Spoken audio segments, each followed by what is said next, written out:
evening. This is the special coverage of the coronavirus crisis using the combined forces of TV5 News 5 and Signal TV's One News, Radio 5, and 1PH. Supermarkets are feeling the pinch only 2 days into the month-long lockdown of the entire Luzon. This has also triggered concerns of supply problem if cargo face more delays in the coming days. Stephen Kua, the president of the Philippine Amalgamated Supermarkets Association Incorporated, says that current supplies will not last very long if the trend continues. Bigger players are also feeling the bite, but slower. The chairman of the Philippine Retailers Association, Paul Santos, says that while big supermarkets like SM and Robinsons still have sufficient supply, they are fast being depleted. The problem with supply started when people stock up or hoard while cargo are left stuck in checkpoints. Cebu Governor Gwen Garcia earlier held a press conference on the COVID-19 situation in her province, and to give us more details, we have on the line the Freeman's Lorraine Ekarma. Lorraine, what's the latest there in Cebu? So the province of Cebu now has its first confirmed case of COVID-19. The patient is a 65-year-old male who has been tested last March 11. Results came only this afternoon. However, during an interview with Department of Health 7 Regional Director Dr. Jaime Bernades, according to him, the patient is now recovering and is up for the second testing and will be discharged as soon as his results turn negative. As for actions being taken by Governor Gwendolyn Garcia, earlier, a few hours ago, she held a press conference and she announced immediate actions to be taken by local government units. Among these are the strict implementation of social distancing and public transport. So 1 meter distance in PUJs and PUVs must be maintained, and only one passenger is allowed for trikes, and there will no longer be back rides for motorcycles. She also ordered for strict social distancing in internet cafes. Students will not be allowed to enter internet cafes unless they will be using computer units for schoolwork. Local government units have been urged to cancel all social gatherings, including sports activities. The Department of Health, the Philippine National Police, and the military are now in close coordination for the contact tracing of the individuals who have interacted with the COVID-19 patient. According to Garcia, this is because DOH should no longer be concerned with contact tracing, and it should be the work of the intelligence network.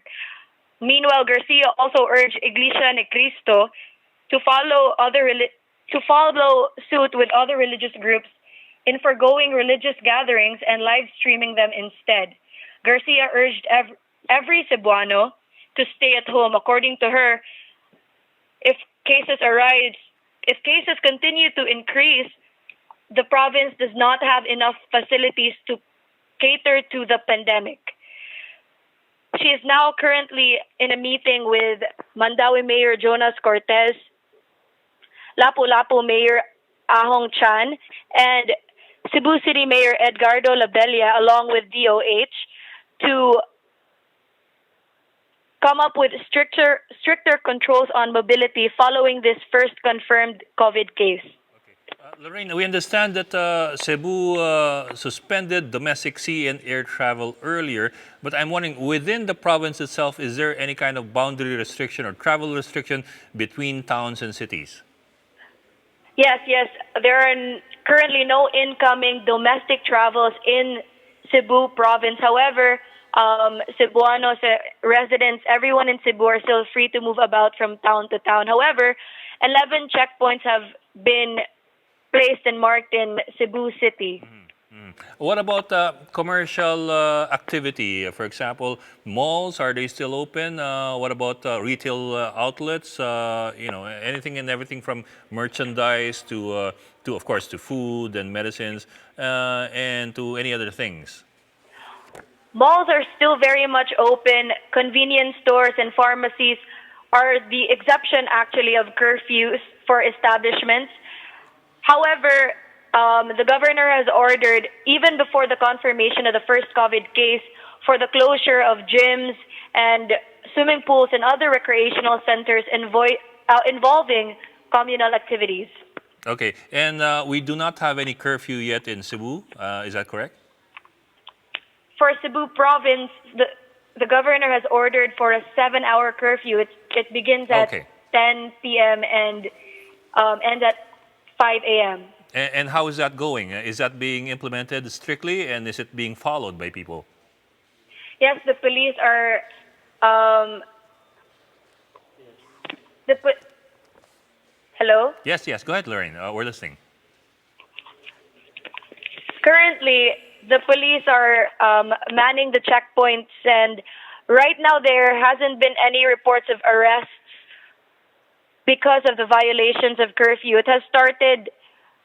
The implementation of the curfew has actually started last Sunday, March 16. So it's already going to the third day of the curfew. Mhm. Well, we're just wondering, from your observations, do people follow the curfew rules? For example, by 10 o'clock, are there still people out, or are the streets empty?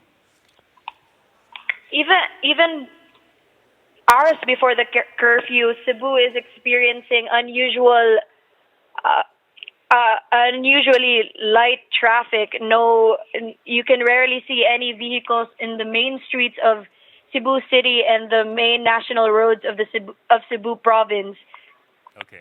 Okay. Lorraine, one more question. There are reports that there are many foreigners currently stranded in Cebu International Airport. Is that true? And what's the update there? Um, go- in her press conference, the governor didn't mention any detail about stranded passengers. Mhm.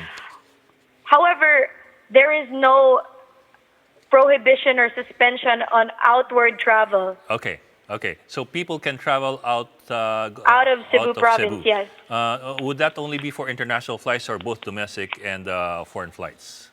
for domestic and foreign flights. Yes. Okay. So they can fly out of Cebu, but they cannot fly back into Cebu because Yes, of the. actually, for international flights, Cebu is still receiving incoming international flights, apart from those already part of the national travel ban. However, they are made to undergo the 14-day quarantine, Yes. which hotels have already agreed to be quarantine areas of.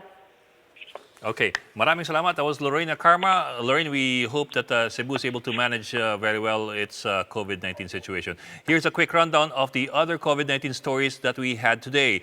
The Energy Department says that the enhanced community quarantine across Luzon resulted in a reduction of power demand. Based on the agency's monitoring, the demand dropped by around 30% compared with the same period last year. This means that most of the economic activities have slowed down. China will donate 100,000 test kits as well as thousands of surgical masks and personal protective equipment, or we call them PPEs, to help the Philippines amid the COVID-19 pandemic. Chinese Ambassador Huang Xilian said on Wednesday that the Chinese embassy has been closely communicating with the health department to ensure a speedy receiving of the donations. And Jollibee Food Corporation pledges 100 million pesos worth of food products to health workers and on-ground checkpoint personnel. Alliance Global Group, for its part, is donating 1 million liters of 70% disinfectant ethyl alcohol to the DOH. And that's the latest on the enhanced and expanded community quarantine in Luzon. For more updates, follow News 5, the Philippine Star, and Business World Online. I'm Ed Lingao. We are One News.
Sobrang boba niyan. Yan yung sinasabi ni Presidente na pinabili lang ng suka, pagbalik, reporter na. May missing link po yata sa inyong tweet. Pwede naman pinabili ng suka. Inaral ang broadcast industry, inalam ang media, natutong mag-field at mag-interview.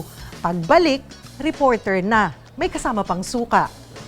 Bait-baitan yan si Cosim. Ginagamit ang kapatid baka kasi tatakbong politiko. Hindi po ako tatakbo ever sa politika. But I'll give you a chance to know me, then judge me. Kung yun pa rin po ang inyong opinion, irerespeto ko po yan. Ang laki ng boobs ni Cosim. Yung utak niya sa boobs napunta. Hindi naman po malaki, di ba? So yung utak ko nandito pa rin. But thank you. Kaya tol, wag troll. Respeto lang.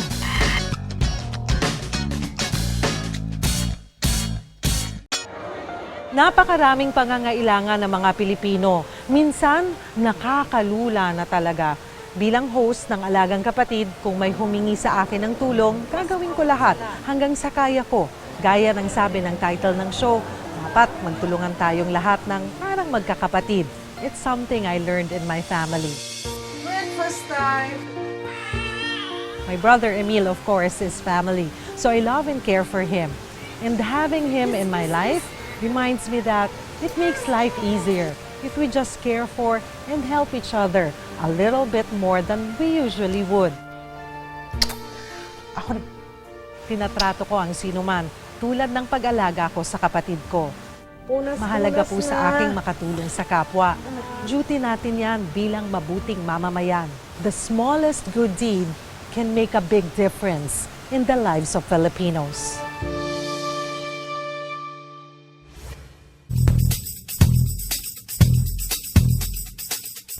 Isa ka lang bading, Ed Langaw. Alam mo po, marami akong kilalang bading, baka mas matapang pa sa'yo. Antayin kita dito sa Mindanao. Paglabas mo pa lang ng sasakyan, tignan natin. Madalas po ako sa Mindanao, pero baka po yung mga pinupunta ko sa Mindanao, baka po kayong umatras. Saan ko ipapadala yung bulaklak ng patay para sa'yo? Ang sweet mo naman. Pero alam mo, iho, bakit yung courier ang ipapaharap mo sa akin? Pumunta ka na lang dito at tayo po mag-usap. Minsan po magtataka kayo, masasabi ba nila ang mga ito kung ikaw ang kaharap nila? Malamang po hindi. Kaya po siguro maigi na bago tayo mag-tweet o mag-komento, siguruhin natin na kaya natin itong panindigan, kaya natin itong ipagmalaki. Kaya tol, wag troll. Respeto lang.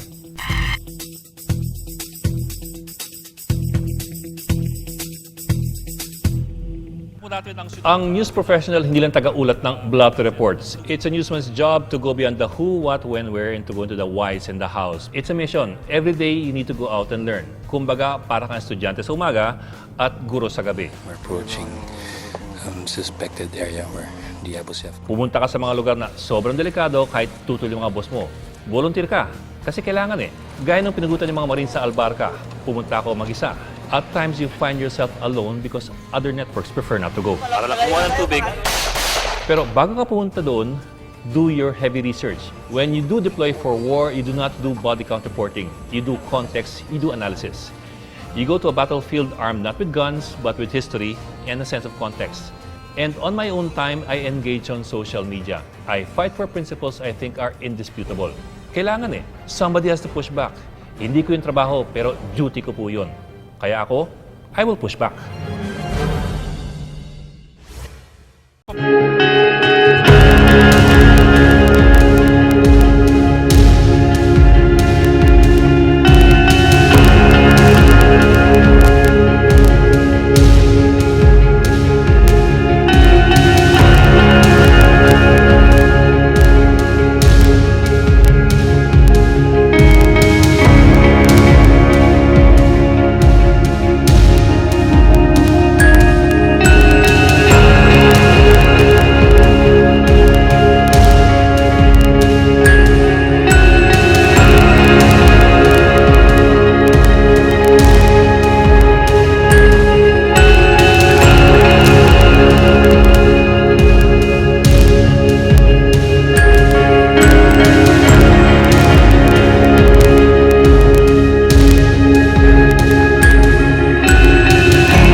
I hate word of the Lord. Ako, I love you. Ingat, Lord, baka mapasama ka sa drug matrix. Actually, ito yung spelling ng Lord ko. Ayan, Lord, yan. Yung band mo, napaka-generic ng tunog. Alam mo, generic sound namin, panoorin mo kami sumayaw. Alam mo, ganito. Ito yung address ko. Yan. Kita mo yan? Tignan mo yan. Puntahan mo ako sa bahay ko, aabangan kita, at meron akong malamig na beer, mag-usap tayo dahil alam kong tao ka at tao rin ako. Pag-usapan natin to na parang mga totoong tao. Yan, tol, wag troll. Respeto lang.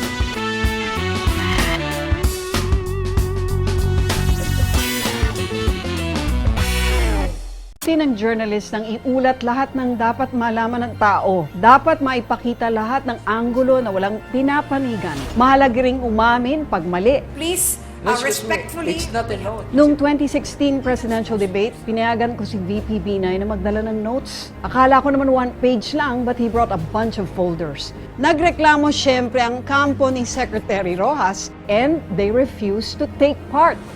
Binay's camp also threatened to back out without their notes. What saved the day was my apologizing on national TV and then proceeding even if only Poe and Duterte would debate. Good thing the two warring camps realized na mas lugi sila kung hindi sila sasali, and then they gave in.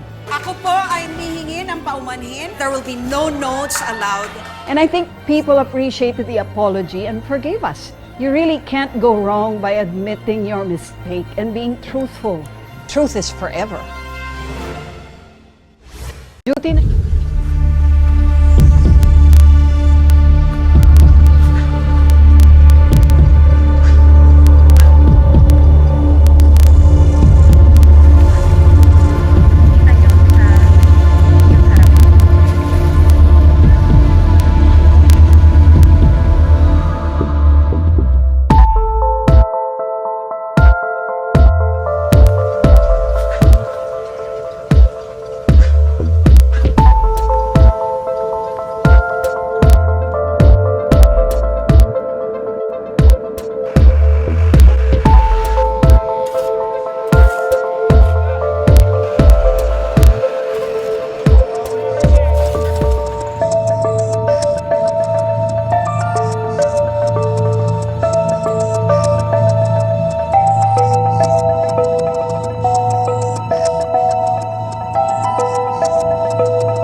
Saksakan talaga ng bobo yang si Lucy Cruz Valdez. Bakit nga man naging journalist yan? Dapat dyan labanderang chismosa. Bias ka, Lucy. Pahiya ka, no? Supalpal ka, nagdudunong-dunungan. Boba naman. Ouch. Bayaran, sana gasain ka ng mga adik. Tilahan ka sana. Lucifer. Ang sakit.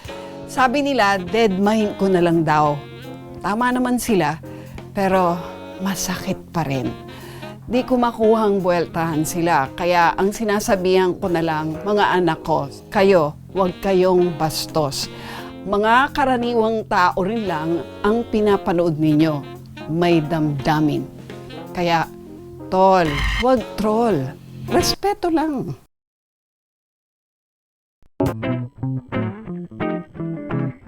Ano ba ginagawa ko? I report both the literal weather and the social weather. Nahahatak po ng bagyo ang habagat na nagpapaulan pa rin po sa Luzon. When you look at satellite images, para sa abstract painting, di ba? Pero yung abstract painting na yun, naku, nakaka-apekto yan ang buhay ng milyon-milyon. Pero maiba tayo mga kapatid. Kahapon sa makasaysayang pagkikita ng mga pinuno ng Amerika at North Korea. I also get to do satire. Yung social issues, binibigyan ko ng historical angle. Nangyayari na lahat yan dati, in other forms nga lang. Ika nga ni Joy Ayala, lahat ng bagay magkaugnay. Pag tinatanong ako ng tricycle drivers, kunyari, no, seryoso ka ba talaga? Nangyari ba talaga dati yun? Nakakatawa kasi nagiging interesado sila sa history. Kaya ako nakikipagkwentuhan sa kalye, sa mga gigs, nagtutalk sa mga schools, at ako nag-enjoy akong magsalaysay ng kwento nating mga Filipino. And I think this should be our duty to narrate the continuing story of the Filipino nation.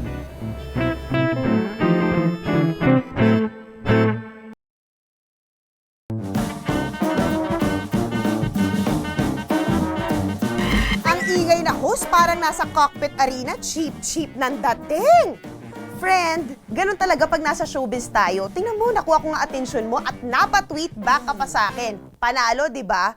Eto pa, yung babaeng interviewer parang nasa Divisoria, garapal sa pagtatanong.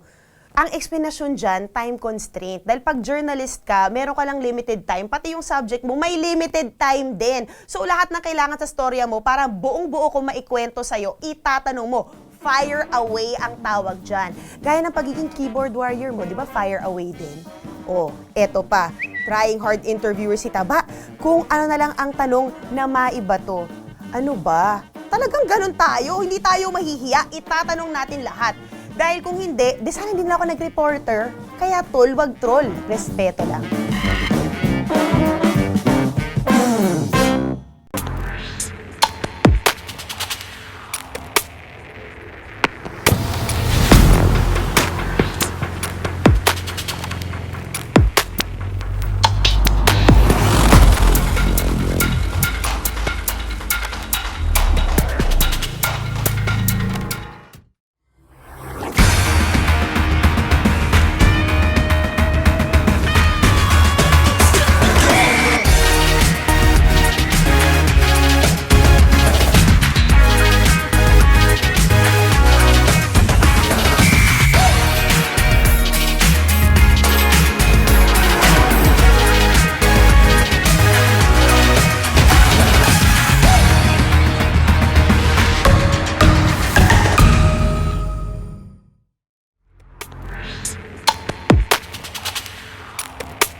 detalye hinggil sa pagtugon ng gobyerno, narito po si Trade and Industry Secretary Ramon Mon Lopez. Maraming salamat, Kapsec Carlo, para sa ating po mga kababayan. Allow me to read the Joint Memorandum Circular regarding price freeze under state of calamity throughout the Philippines due to coronavirus disease 2019. Allow me to skip the whereases and proceed to the objective. The Joint Memorandum Circular aims to further enhance measures that shall continue a price freeze on all basic necessities under the jurisdiction of the herein implementing agencies, including those products considered essential by such agencies. The list of products per implementing agency referred to the DA Administrative Circular number 1, series of 2020, and the DOH Department Memorandum Circular number 2020 number 58 and 2020 58A and 58B, and the DOH Circular 2020-142, and the DTI published Suggested Retail Price Bulletin of 30 September 2019. The provisions hereof shall apply to all persons, natural or juridical, including those using the internet platform or other medium, who sell or offer for sale all basic necessities. Section 3 on monitoring and enforcement to ensure the adequacy of supply of basic necessities and prime commodities, and the compliance of the mandated price ceiling for the products covered by this issuance.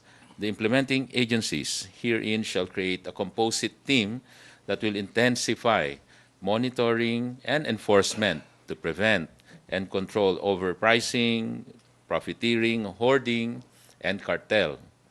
The implementing agencies, in coordination with the Department of Justice, shall take appropriate actions against illegal acts committed as enumerated under Section 5 of the Price Act. Section 4, Local Price Coordinating Councils.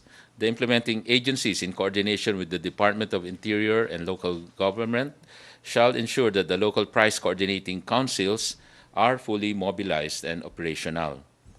Section 5 on automatic price control. Under the declaration of a state of public health emergency on 8 March 2020, prices of basic necessities were automatically frozen. Following the declaration of a state of calamity on 16 March 2020, prices thereof shall not increase in the retail market for any reason or for any purpose for the next 60 days upon its declaration, or until 15 May 2020, unless sooner lifted by the President. During this period, the implementing agency shall ensure that price freeze is strictly implemented and enforced. Likewise, during the same period, the implementing agencies may recommend the imposition of price ceiling on basic necessities at a level other than the prevailing price. Section 6, Mandatory Price Ceiling. The implementing agencies concerned may recommend to the President the imposition of a price ceiling on any basic necessity or prime commodity should the existence or effects of COVID-19 continue to persist beyond the 60-day period as set forth in Section 7 of the Price Act.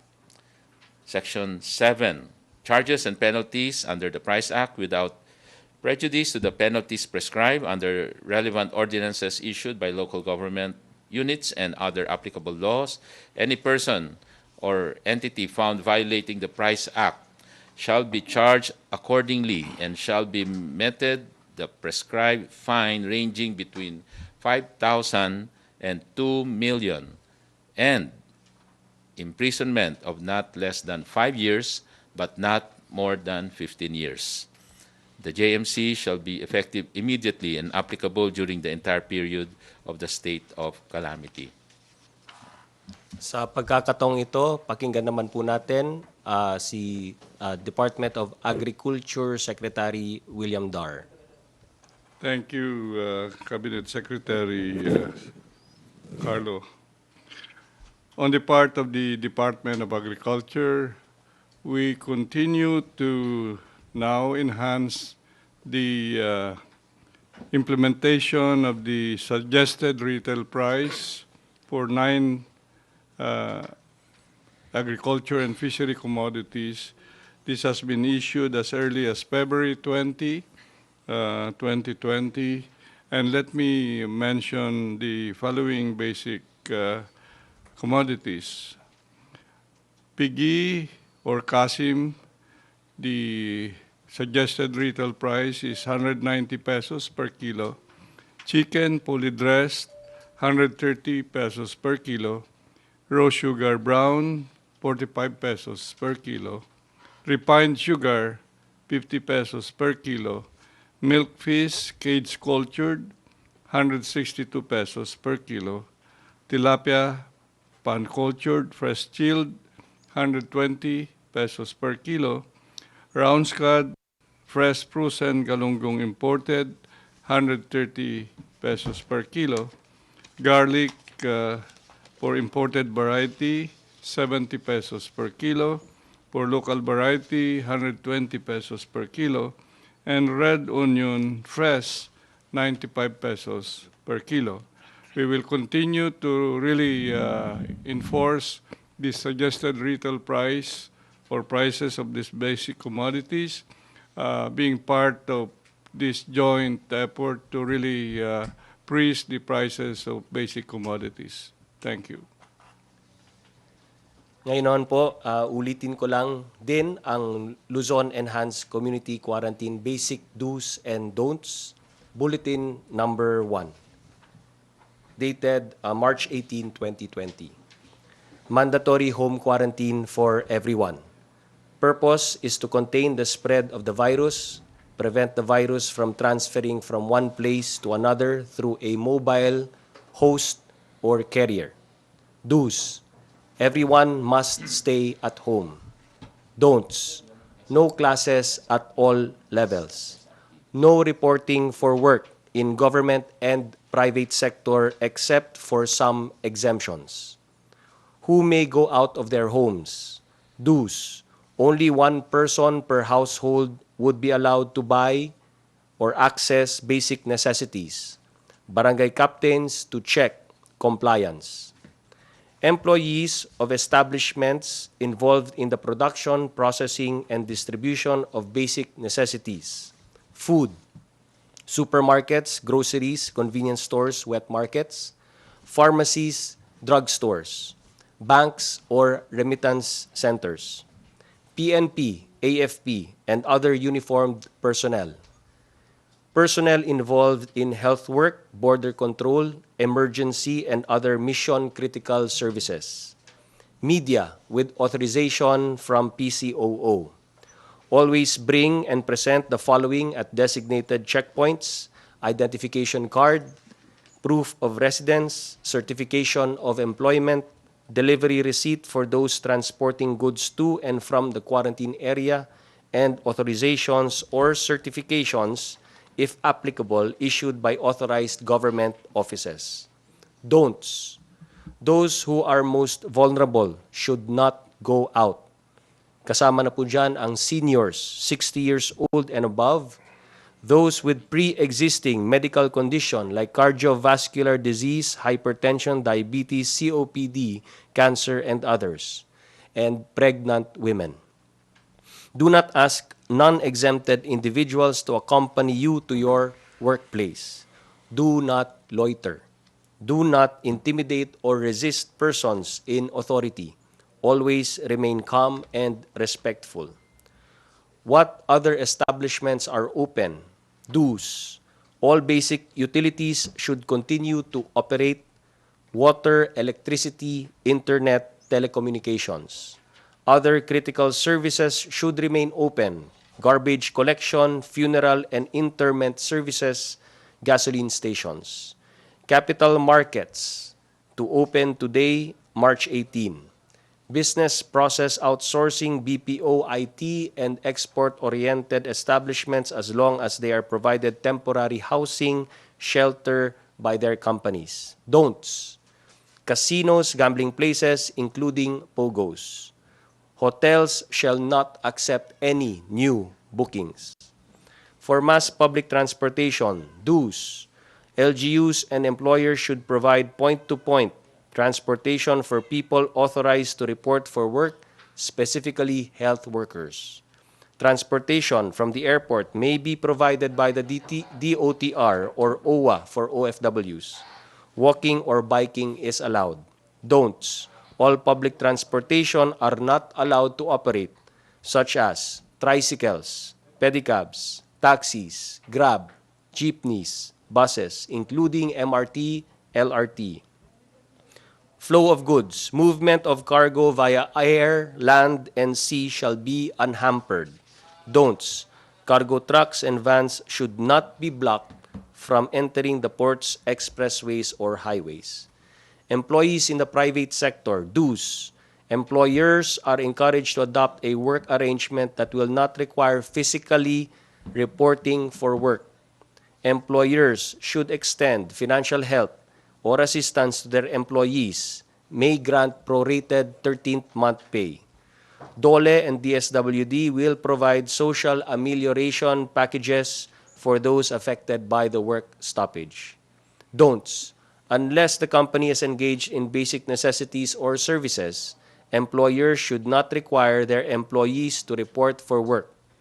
Employers should not terminate their employees by reason only of not reporting for work because of the COVID-19 situation. Employees in the government sector. Do's.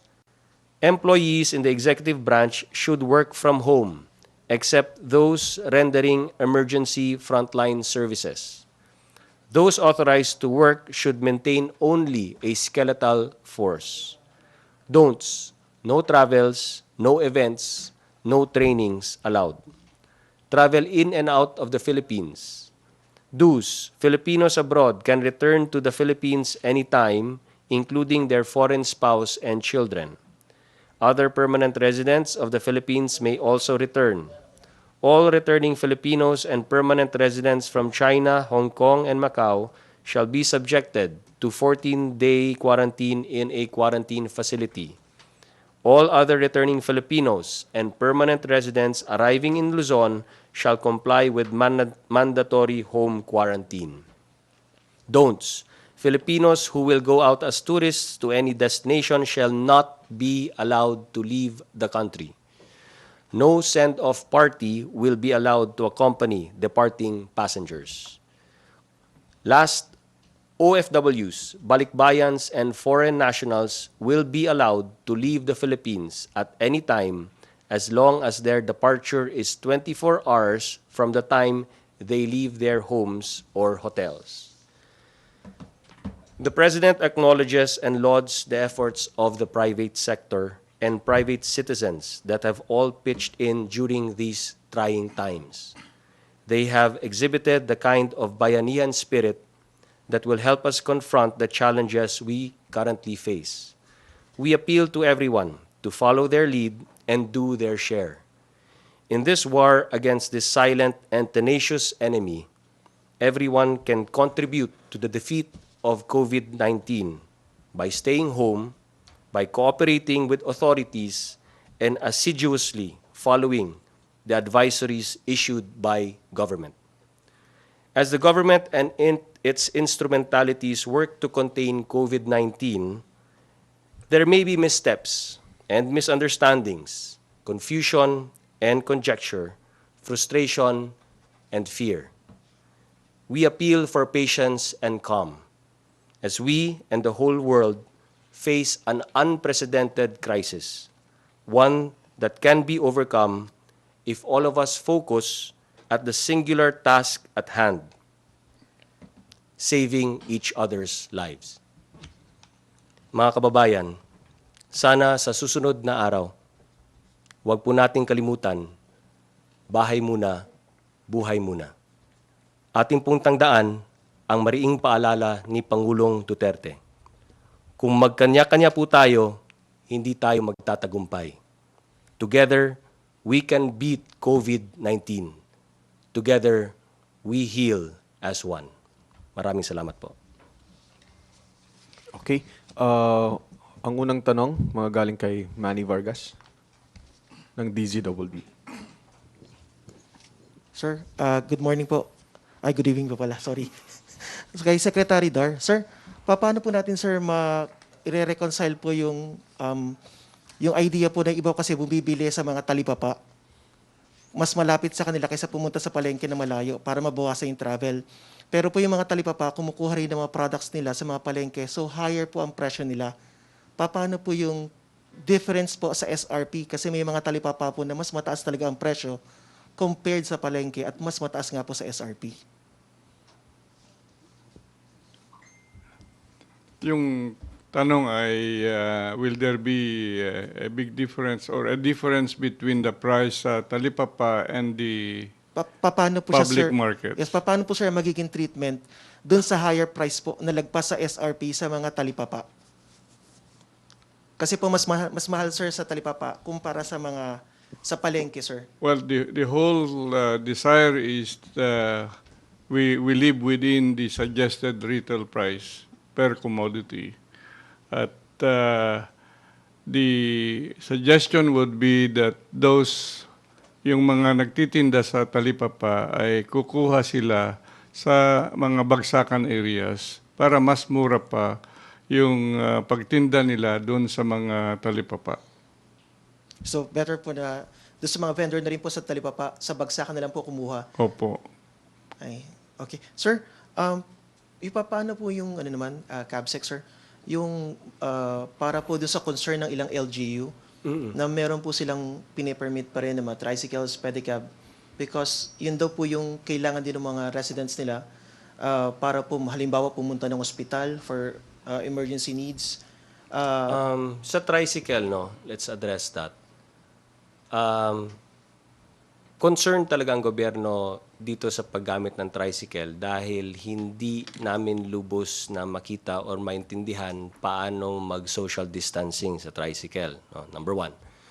Number two, kung ang concern po kasi ng LGU ay ganyan,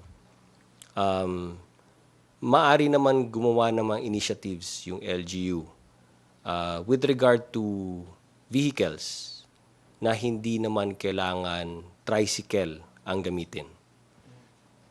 So, may means po ang LGU na gumamit ng other means of transportation. Meron po silang mga sarili nilang sasakyan or maaari po silang gumamit ng sasakyan ng iba, makiusap, or other means. No? Kasi kung ano ba ang purpose? Ang purpose ng i-open mo yung tricycle dahil may masakyan yung health worker. Ganun po ba? So kung ganun po yung objective mo, then number one, may concern tayo sa motorcycle dahil mahirap po ang social distancing sa motorcycle. Ganun din ang problema natin sa tricycle. Mahirap din po ang social distancing sa tricycle. So anong other means of transportation? So ang question is, LGU, meron ka bang ibang other means of transportation? Meron. May jeep ka or may multicab ka or a four-wheel vehicle. Either sa'yo or makihiram ka sa mga constituents mo or something. So yun po.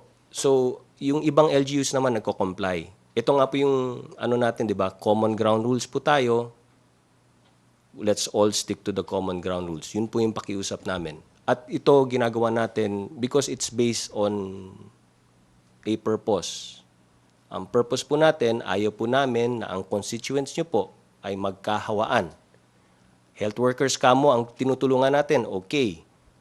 Hindi po ba dangerous kung ang health workers po natin ay mahawa po at maging carrier po? At pagdating po sa health institution or health facility, sila po ay carrier. At sila ay nag-aalaga ng mga pasyente. Paano yung mga pasyente?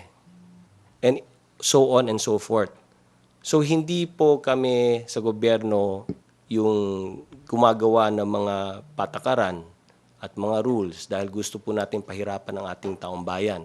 Ginagawa po natin itong lahat para po lahat pantay-pantay at lahat maproteksyonan. Sir, last question lang po. Dalawang sector po kasi yung nagpapatanong nito. Isa po yung sa mga sa aviation industry workers. Hinaharang daw po sila sa checkpoints there dahil di raw po sila essential personnel. Isang question po yun, paano raw po sila?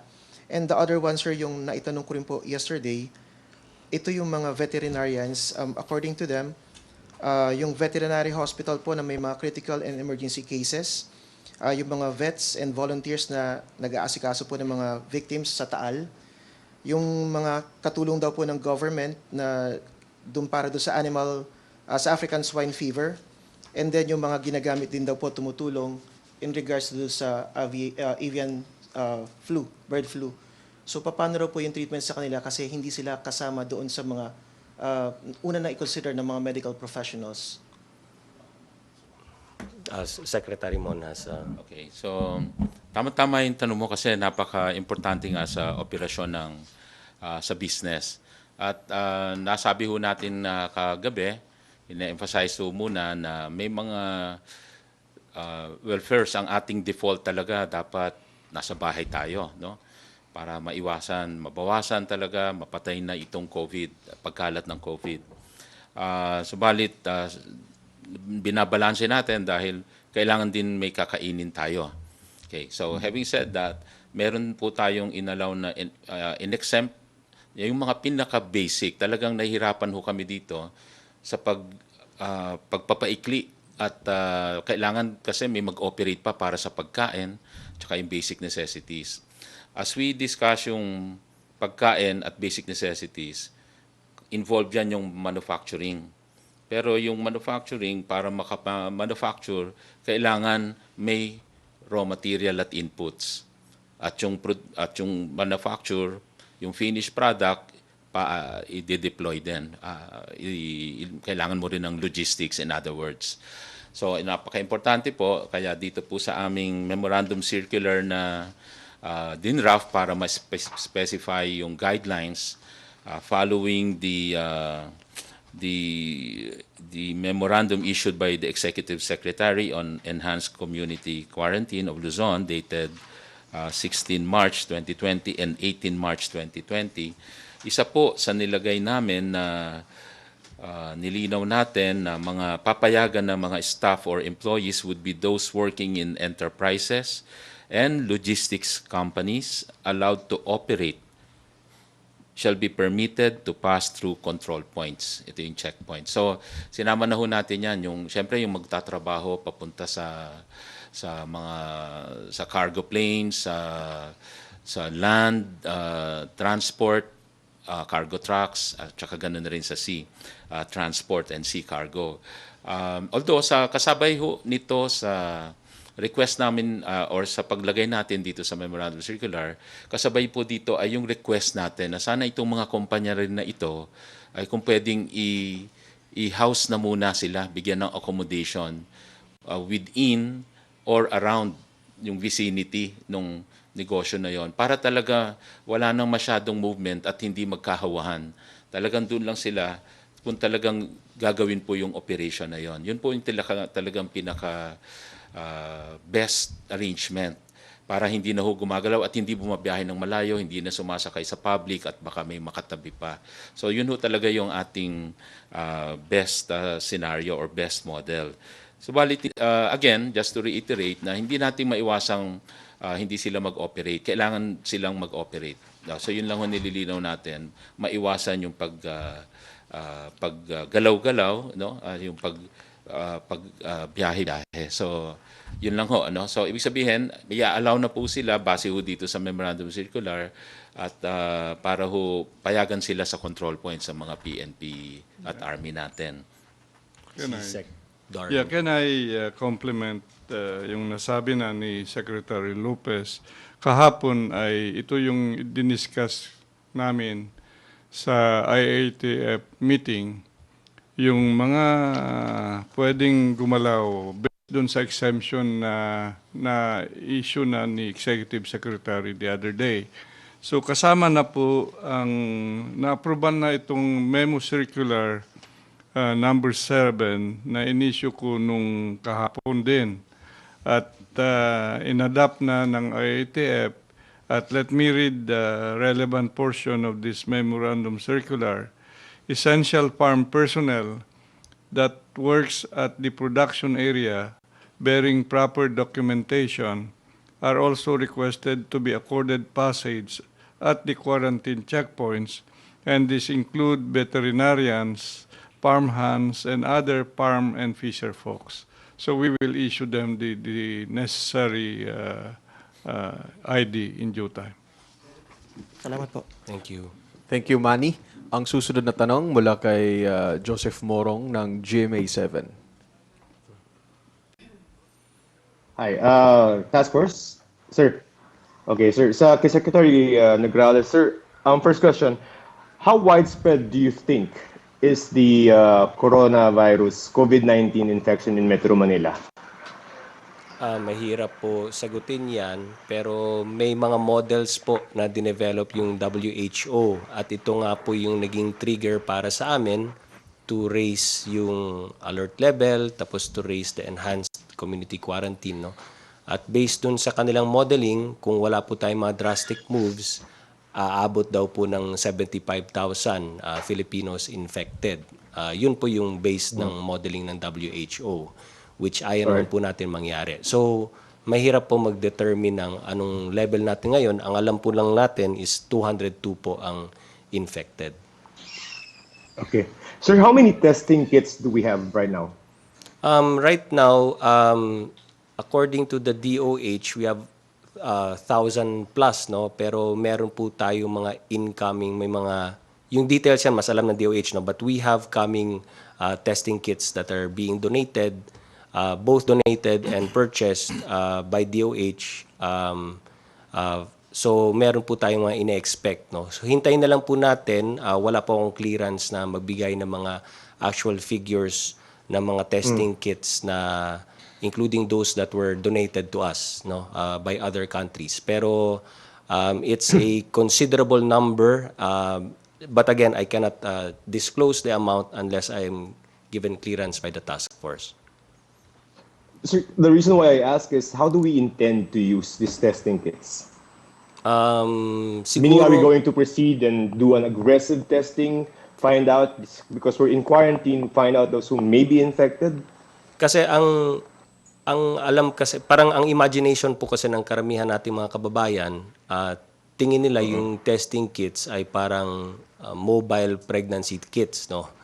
Kaya nag-issue na nga ng statement yung DOH, no, that kung ang imagination po natin is parang pregnancy kits ito na you can bring it anywhere, then you test, and then malalaman mo na kung positive or negative ka.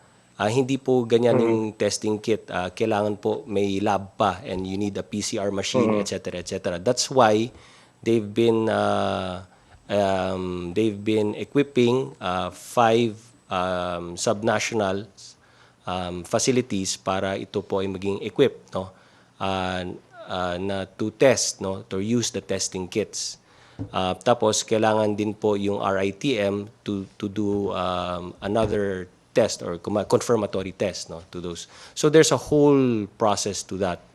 And kung ano yung ating kung ano yung kumbaga procedure natin, we will leave it to the DOH kung ano yung pinakamagandang procedure na gagawin with all of those testing kits that we expect to come in the days to come. Sir, konti na lang may triage yung DOH, no, kung sino yung pwedeng i-test if you're exposed to a person or may travel history ka. But may mga complaints sa social media, no, na parang they want to be tested because they want to make sure, even yung mga health workers natin. Yung ba mga health workers natin, automatically, they are a priority para sa testing if they want to be tested? Ang alam ko kasi, the protocol is, ang itetest natin are those persons, yung symptomatic, no? Yung symptomatic, yung persons under monitoring, yung under investigation. So meron ng sistema or protocols, no, yung DOH. Now, with the arrival of new kits, either purchased or donated, then there is a chance that the IATF may change the protocols or update the protocols, no? Given to include ayoko na munang pangunahan ang IATF. Okay. But sabihin natin na these are the protocols because ito yung number of kits, no? Ayoko pangunahan because it's a task force, right? So ayoko pangunahan, pero ito yung protocols now. With more kits coming, then perhaps there is a chance that we will be updating the protocols based on the number of kits that availability. Yes. Sir, may mga cases na po tayo na note sa mga provinces. Are you looking into establishing mga testing centers at least regionally or maybe province-wide? Well, right now kasi sa Visayas, we have the Vicente Soto Memorial Medical Center, di ba? And the SPMC for Mindanao that have already been equipped and trained to do testing para hindi mo na kailangan ipadala sa RITM. Ganon din yung sa Lung Center, ganon din sa UPNIH at apart from the RITM at San Lazaro din, no. So those are our subnational laboratories and hospitals that can do the testing. So kung may makukuha na ng throat swab and nose swab, doon na ipapadala para mag-testing. So yun yung magiging, kung ano yung protocols and how many kits per region, etc., etc. Again, I'm sorry, it's the DOH who will be the one to elaborate more on those protocols. Sir, last question na lang. Kasi pwedeng lumabas yung mga OFW, no? Pero walang public transport. So how do you solve that problem? Kaya nga nakalagay po dito na OWA can assist our OFWs. Can you use your private vehicle? Halimbawa, ikaw driver lang and then yung aalis? Meron po tayo sa list natin na pwede, wala lang send-off party ang iniwasan natin. Pwede pong ihatid basta accompanied by one person only. At hindi yung maramihan or the usual send-offs that we do para sa ating mga OFW. So isa lang, na maghatid at pagkatapos yung hatid sa airport ay uwi na po yung isang naghatid. Okay. Alright, sir. Thank you for your time, sir. Salamat. Thank you, Joseph Morong of GMA7. Our next question from Eileen Taliping of Abante. Sir, good evening. Kay Secretary, CABSEC, yung OFW allowed to leave the PH papunta sa other country, allowed din po ba yung family members nila or dependents and family members to live and travel with them? Kasi 'di ba pinagbabawal na natin mga turista to leave, no? So yung OFW kasi syempre essential yung travel niya. So let's keep it na ganun na lang po. So hindi po sila pwede muna. Ay kung ano ba ang kumbaga ang visa niya? J2 ba 'yan yung Kasi kung hindi naman sila OFW or hindi naman sila magtatrabaho abroad, then hindi po sila pwede. they're not allowed. So they have to wait after ng ano na lang. Opo. Okay. To Secretary Lopez, sir.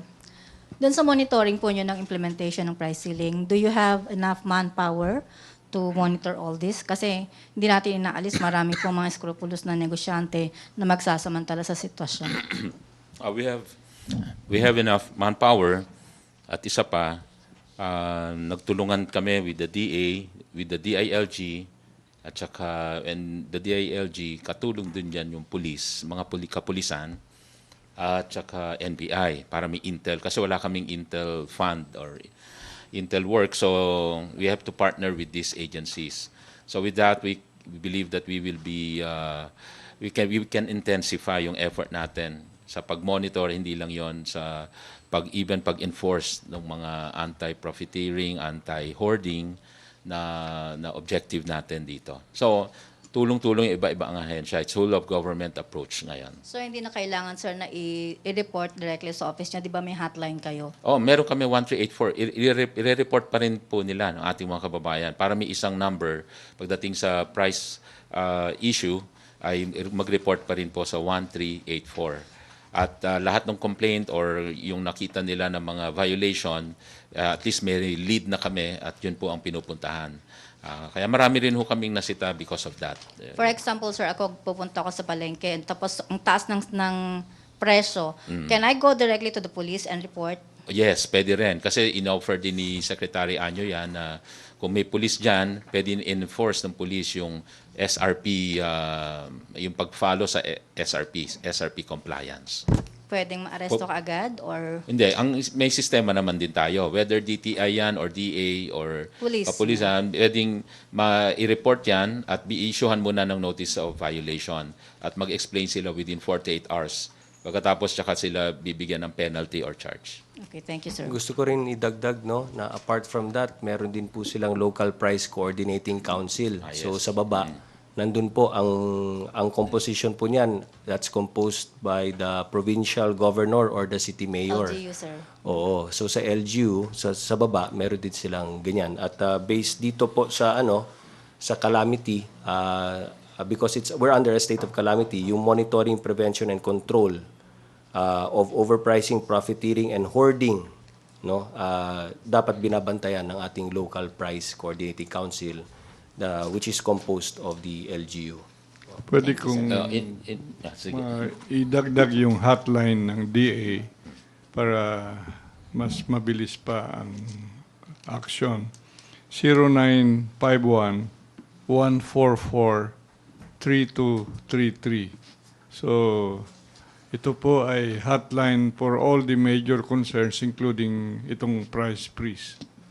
Not only agri-products and some fish, Basically, yes, agri and fishery products. fisher products, yeah. Opo. Ang So, isa lahat-lahat naming encourage yung paggawa rin ng composite teams na at the local level. So we encourage yung mga governor and mayors. So aside from the LPCC, mag-form din sila nung tulad ng FINORM sa national, no, ng DTI Rep, DA, DILG, Police, and NBI. Thank you, sir. Sa region to, with the governors and mayors. Thank you, Ms. Eileen. Our next question, Sir Melo Acuña of Asia Pacific Daily. Good evening, gentlemen. Thank you for the time. For Secretary Nograles, I just have a question for you. It has something to do with possible reprieve for people in the TNVS arrangement because they're worried they have no trips. They may not be able to pay their amortization on time. And for Secretary Ramon Lopez, how much has business lost in terms of in peso and dollar terms since the crisis began? And are there stimulus packages for micro, small, and medium enterprises to survive? And have you gone over the letter of the Philippine Chamber of Commerce and Industry, and would you endorse the contents of this letter? Thank you very much, gentlemen. Thank you. Dun sa TNVS, my apologies, no. Meron tayong blanket prohibition po sa lahat ng mga public transportation. Pero syempre, naiintindihan naman po natin na karamihan po ng mga TNVS drivers po natin ay mayroon pong utang, no, sa bangko. So makikipag-ugnayan po tayo sa BSP, no, para pag-aralan kung paano ba nating pwedeng tulungan yung mga may utang po sa bangko, and hanapan natin ng paraan na maging mas magaan po para sa kanila, lalo-lalo na meron tayong state of calamity ngayon dahil sa COVID-19. So, yung mga ganyan klaseng mga bagay ay yung sitwasyon ng ating mga kababayan ay naintindihan naman po natin, no? Parang kumbaga ang first priority po kasi natin ngayon, nating lahat ngayon is just to survive this, no? And everything else, maaari naman nating hanapan ng solusyon ang lahat ng mga yan. Opo. Thank you. Salamat po, Secretary. For Secretary Lopez, please. Excuse me. Yun doon naman po sa tinanong ninyo, yes, yung tulong po natin doon sa mga affected na maliliit na negosyo, in-announce po natin kahapon yung 27 billion package na in-announce po ng Economic Cluster Secretary, headed by Secretary Carlos Dominguez. At ang sa DTI part po doon, ay yun po yung meron kaming pondo sa pagbabago at pag-asenso. Ito po yung programa natin nila Pangulong Duterte na nag-ibigay ng microfinancing. So ang gagawin po namin, gagawa kami special loan program para dito nga sa COVID-affected companies, especially the micro and the small. At itong 1 billion, ang budget po namin this year, 1.5 billion. So we will allocate bulk of that, 1 billion, para ho dito sa special loan program sa micro SMEs. Aside from that, in-announce po natin kahapon din, of course, with Secretary of DOLE, Secretary Bello, tungkol dun sa kanilang tupad program kung saan nag-a-assist din to ng mga affected workers at magbibigay sila ng ayuda sa affected workers. Yung iba-ibang ahensya or government banks, DBP Land Bank, especially may mga programa para dito rin sa mga affected ng COVID-19, may mga special loan programs din silang hinanda. Can I also mention, Melo, do you want to hear from DA? Yes. Of course, Secretary. Okay. Yes, please. A good friend. Yeah, DA, as part of the economic package, we have Sure Aid loan package from the Agricultural Credit Policy Council, amounting to 2.8 billion. And additionally, and because the rice farmers continue to be affected, so we are lining up a second batch of the rice farmer financial assistance with a budget of 3 billion pesos. This is on top of what is now being given presently with a budget also of 3 billion pesos. Yung Okay po. isang, Salamat po, may Secretary. isang tanong pa siya tungkol dito sa PCCI, yung mga at Saka pinsala sa kalakal nitong COVID virus na ito. oo, kasi dito sa yung tulad ng sulat ng PCCI, ang isang malaking parte rin doon yung dito sa, of course, sa continuation ng ating trade and industry, in particular yung manufacturing. So siguro I can read also our memorandum circular, parts of it, yung relevant parts of it, para lang ma-reiterate at ito po ipe-present din namin tomorrow sa Interagency Task Force. It is about the unhampered movement of cargo and movement of people, of business establishments. So dito, sinasabi po natin ulit, ni-reiterate natin yung nandun sa Executive Secretary's memo, the movement of all types of cargos within, to, and from the entire Luzon shall be unhampered. If subjected to random inspection, ibig sabihin nun, with cargo or after na-deliver na, yung wala ng cargo, empties after delivery, the movement of cargos shall not be delayed. Upon presentation of the cargo manifest or the delivery receipt indicating yung destination, nature, and quantity of the loaded goods and cargos. Number 2, yung sa movement of people, ito yung mga exempted, no? Production, processing, distribution, and sale of food, medicines, and medical supplies, and other essential products. Ibig sabihin po, ito po yung inaalaw pang mag-operate, and therefore we should allow the movement of people. Let me repeat, earlier I mentioned staff or employees working in enterprises and logistics companies are allowed to operate shall be permitted to pass through control points. Enterprises and establishments shall operate with skeletal workforce, ensure safety protocols and social distancing in their respective workplaces, and establishments are also encouraged to implement alternative work arrangements such as work from home. For the skeletal workforce, also establishments are encouraged to provide shuttle services or temporary accommodation. The skeletal workforce of covered enterprises and establishments shall be allowed to enter and exit quality control points upon presentation of any of the following: valid company identification card, proof of residence para yung mga pauwi na, no? At saka certification of employment.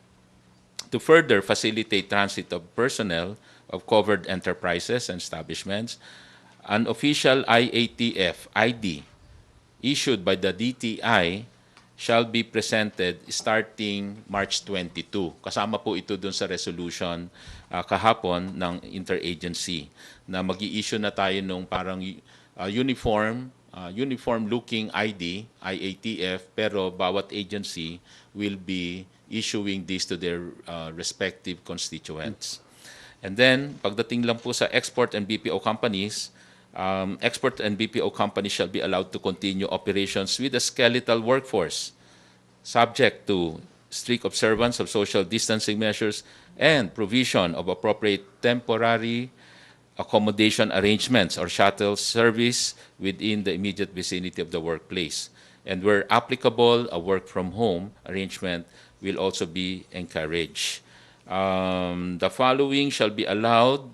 Ito po, dapat ma-allow din po ito sa control point until end of 20 March, unless extended.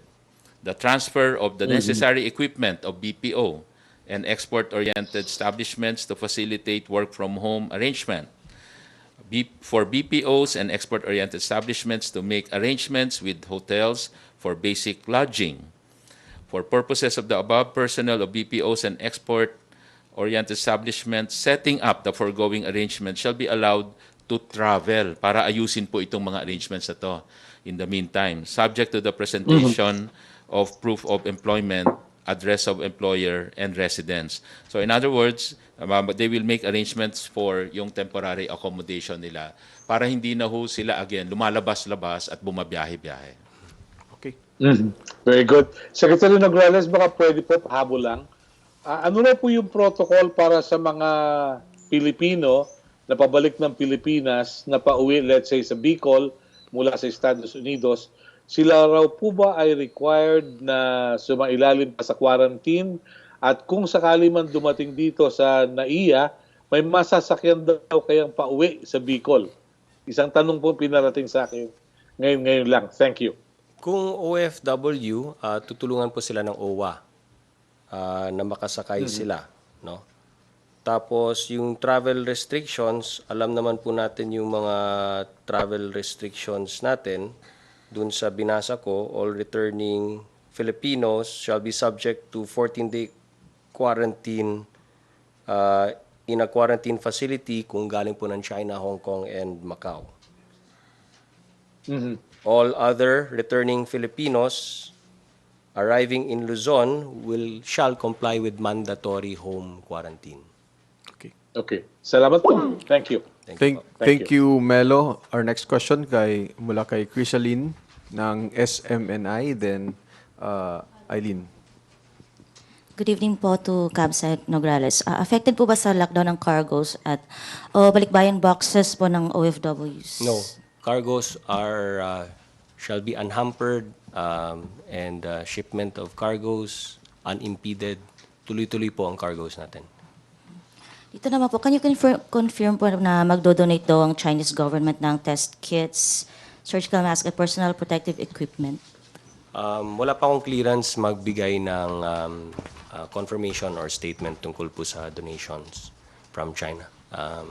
Hintayin na lang po natin yung IATF na magbigay ng announcement. Sir, clarify ko lang din po kung paano po yung guidelines if umabot po sa punto na magkaroon ng rationing of food supplies po sa mga nasa Cebu? Kaya nga po, kung napansin nyo, kagabi, sinabi po namin na isa sa mga hakbang na ginagawa ng IATF, no, is that meron po tayong mga response clusters ng NDRRMC, national, regional, and local levels, at sila po ay magpaplano na for the worst case scenario. Tapos, meron din po tayong rehabilitation and recovery cluster kung saan sila po yung magde-develop ng resiliency and recovery plan. Lahat po yan kasama dun sa National Disaster Risk Reduction planning na ginagawa po natin. So may protocols din po tayo dun at naumpisa na po natin ang protocols down to the local level. Sir, ano naman po yung assessment ng PALAS sa implementation ng LGUs po sa community quarantine po? So far, nagpapasalamat kami sa lahat ng mga LGUs, no, na not only na sumusunod sila sa mga guidelines po natin, but gumagawa rin po sila ng kanilang mga initiatives para matulungan ang kanilang mga constituents. Hindi namin magagawa sa national ito kung wala pong tulong ng ating mga LGUs. Kaya paulit-ulit po kaming nagpapasalamat, lalo na si Pangulong Duterte, nagpapasalamat sa ating mga LGUs, no, sa lahat ng mga initiatives at sa cooperation at support na binibigay po nila kay Pangulong Duterte at ang buong national government po. Thank you, sir. Thank you, Crisaline. Eileen? Can I add something in relation to food supply? The Department of Agriculture, in partnership with a good number of traders, farmers, cooperatives, and associations from the production areas from the provinces, mayroon kaming programa ng kadiwa o bagsakan dito sa iba't ibang lugar sa Metro Manila. So the LGUs can get or buy the food supply for their respective constituents. So that's one of the responsibilities that we are trying to do para yung pagpasok talaga, unhampered movement of agriculture and fishery commodities, products must not be really disturbed. They have to reach the destination in public markets, in bagsakan areas para mas may mabili dito po sa Metro Manila. Thank you, sir. Okay. Ms. Eileen? Secretary Lopez, pwedeng pa-clarify po, ano daw po ba yung other essential product list? Ito yung mga the likes of disinfectants, yung mga yung Clorox, sanitizer, alcohol, face mask, no? Tapos, meron lang pong patanong dito. Ito yung involves sa food production. Since hindi sila makapasok agad yung kanilang mga yung kukunin nilang supplies, pwede po daw silang mag-pick up na lang doon sa lugar. For example, they're from Manila, and then sila lang mag-pick up sa Batangas. Is it possible daw po? Anong food supply yun? Ibig sabihin, raw material? Yeah, O raw ano? material po, for food production. Oo, actually, pwede namang i-deliver nung taga Batangas to. Again, inuulit natin yung unhampered. Nagkaroon lang talaga, admittedly, may mga report sa atin na minsan hindi pinapadaan sa mga ibang control points.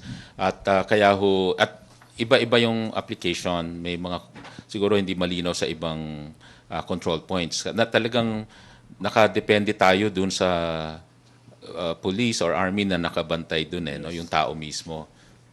So minsan baka ibang nakita nila or interpretation nila, but inuulit po natin ngayon at kagabi kasama natin si General Archie Gamboa na nag-agree naman siya na talagang pagdating sa cargo ay patutuloyin na dapat yan. Wala nang tanong yan except of course babasahin nila kung saan delivery at saka ano yung laman. At kung tapos na yung delivery, wala nang laman, syempre allow silang pabalikin.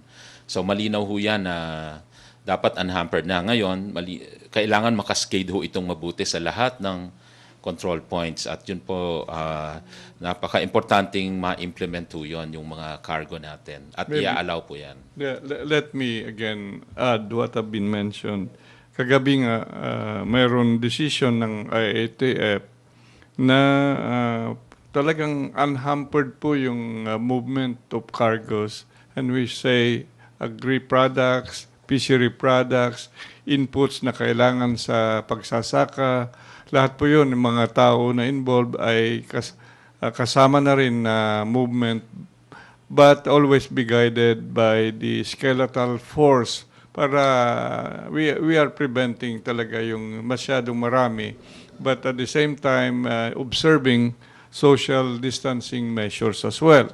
Now, let me mention na mayroon pa rin kami ginagawa na food pass plan na ibibigay dito sa mga trackers ng mga production ng mga goods coming from the provinces.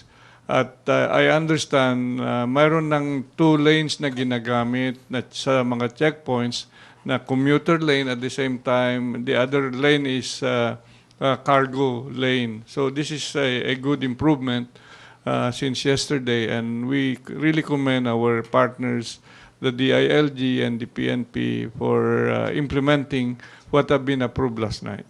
At also, I may add also regarding the cargo, napag-agreehan din namin kahapon na dahil nga if we believe na unhampered, so kailangan mabilis yan.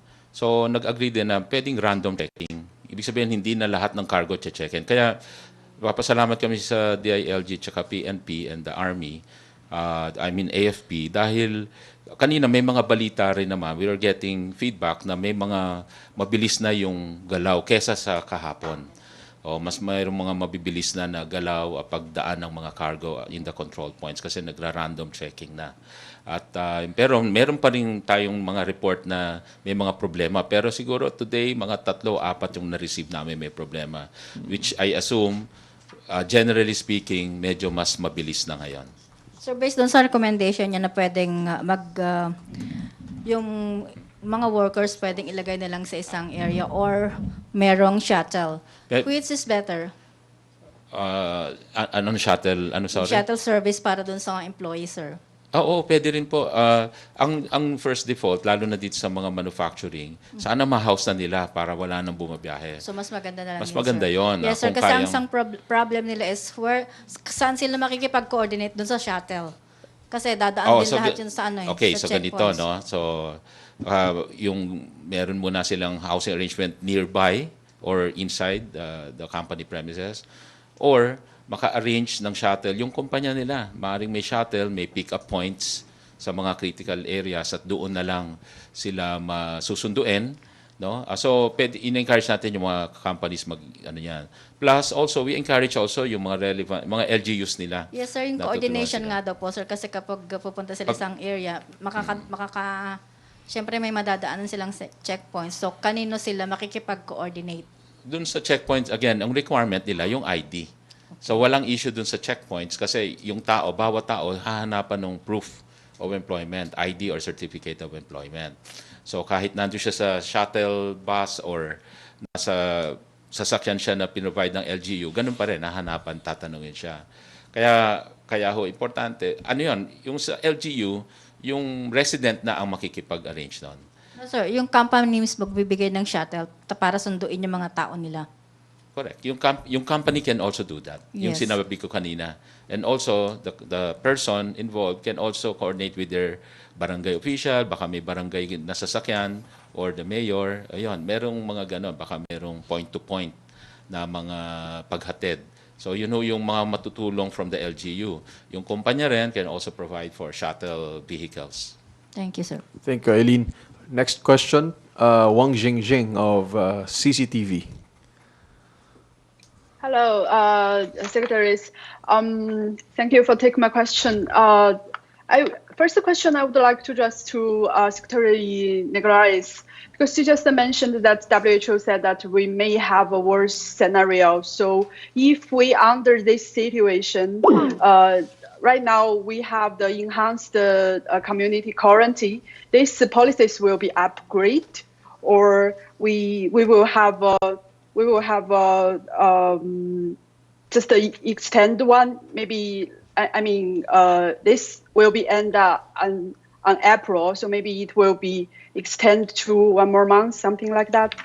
No, the modeling done by the WHO was before the enhanced community quarantine and before we declared the sub-level 2, red alert sub-level 2. So because of the modeling and the data that was shown to us by the WHO, that was what prompted us to up our alert level to sub-level 2, and eventually the state of calamity and everything that ensued after that. So since then, we haven't gotten a new modeling from the WHO based on our new quarantine procedures or the enhanced community quarantine that we are implementing now. So this enhanced community quarantine is the highest level we have. Is it the highest? Technically, no, because even in the barangays, they could we could have enhanced community quarantine per barangay. Right now, it's an enhanced community quarantine for the entire Luzon. But based on some reports that I heard, so there are some barangays that already declared an enhanced community quarantine in their barangay. So that would limit or target the enhanced community quarantine on a per barangay or per barangay or per town basis. Okay. Yeah.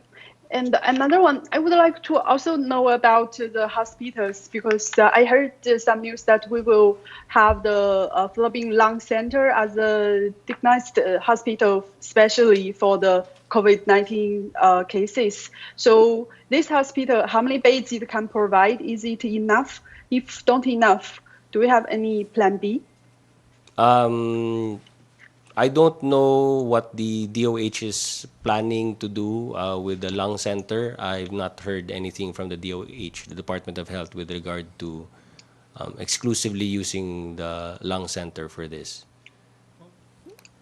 Is that the question? You heard news that they will exclusively use the lung center? Yeah, I for- heard that before, if I'm not wrong. Let me but verify because, that. Well, we have an interagency task force meeting tomorrow, so let me verify that report if ever that's true. I personally Okay. did not hear. Thank you. Okay, thank you so much. And may I have one more question about the supplement for the face mask? Because during these days, when I do interview on the street, I saw most of the people, even if they wear a face mask, but it's not the proper one, they wear the cotton one. The cotton one is not the proper face mask. We need to wear the surgery face mask called N95 face mask. So I would like to know how's the storage of the face mask right now in the Philippines? How many we lack of the supplement?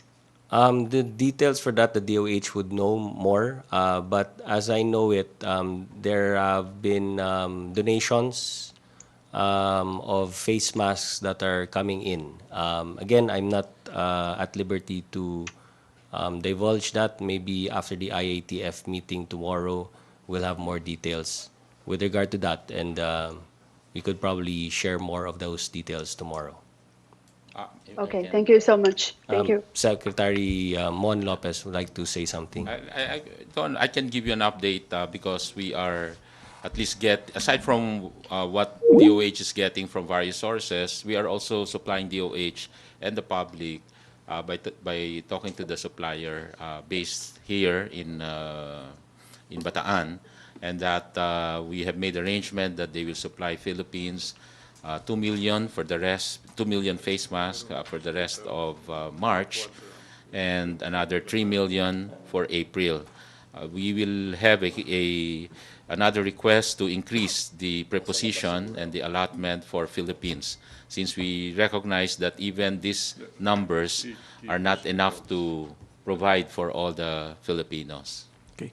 Thank you, Yellow. From Philippine Star, Ace Romero to Secretary Dar, is there a chance na ma-expand pa yung list of agricultural goods na may SRP? If yes, ano po pwedeng isama sa mga existing na?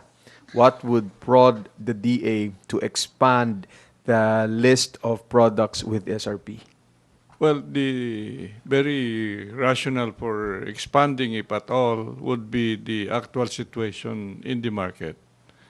But at the same time, we are already starting to review what we have, for the last 3 months, so that in due time we will discuss this with the National Council. Yeah. So we are ready, but we are still firming up our recommendations. Yusek, about the mask, I just got an update about the mask. Out of the 2 million, last week 300,000 was delivered already to DOH and 100,000 tomorrow for DOH.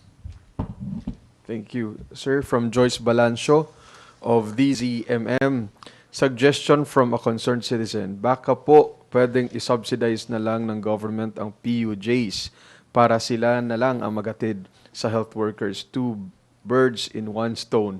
Nakatulong kay manong driver, makakahatid pa raw po ng health workers. Actually, parang yun yung implied suggestion ko dun sa question dun sa tricycle, di ba?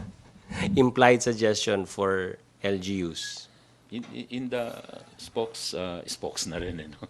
In the IATF yesterday, I remember the AFP, the Philippine Army, will be providing also vehicles para tulungan yung mga stranded na health workers. Kaya ngayon, I think wala na tayong nakitang mga stranded ngayong araw na to.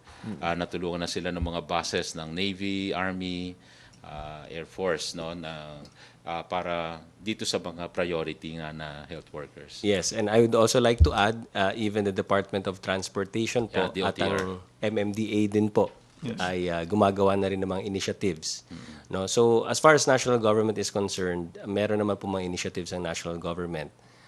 So sa LGUs, ganoon din, yung soft rin po, suggestion, no? As opposed to a tricycle. Opo. Okay. Sir, from Joyce Balancio pa rin po. Sa bank po na may pasok, hindi po ba pwedeng gawing exempted sa papasukin ang mga may special condition gaya ng kapag buntis?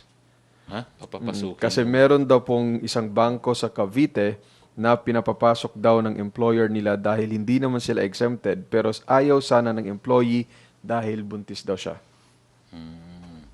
Siguro kailangang makausap ng DOLE yung employer dahil if I remember, diniscuss din ito na may priority na ibibigay doon sa mga may buntis at may kondisyon na wag silang i-require magtrabaho sa panahon na ito.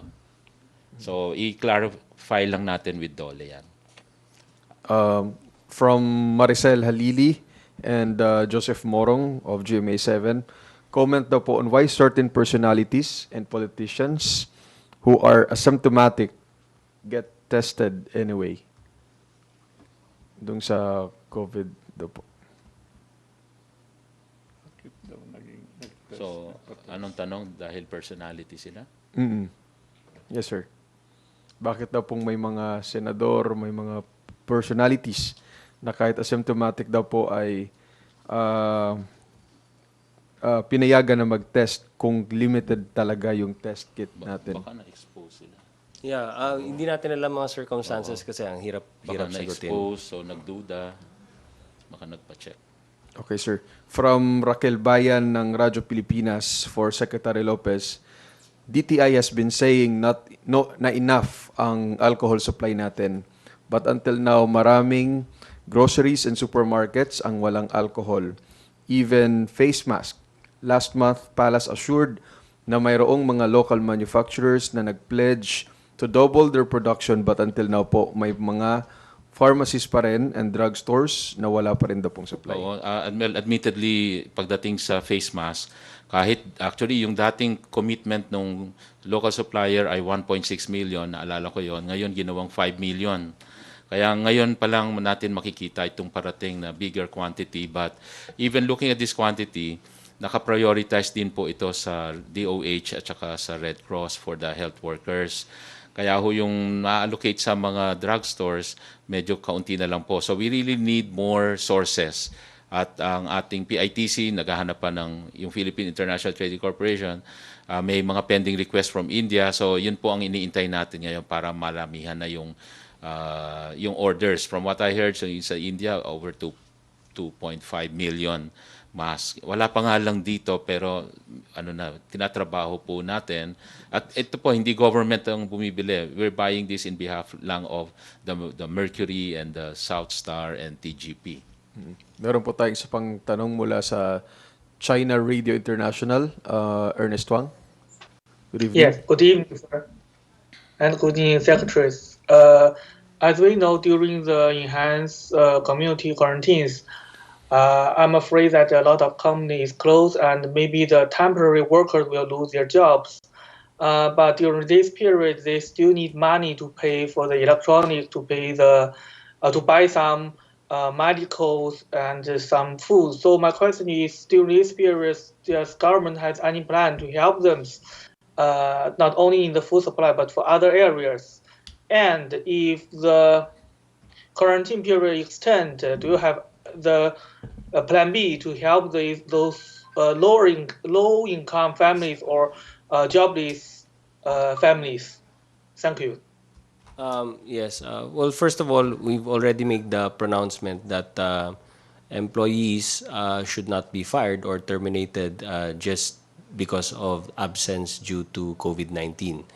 That being said, as we announced yesterday, a technical working group composed of involved departments has already been formed to create social amelioration packages.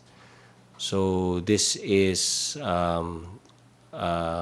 composed of the different departments who will now discuss the best means to provide for those who are unable to work and have no means of support.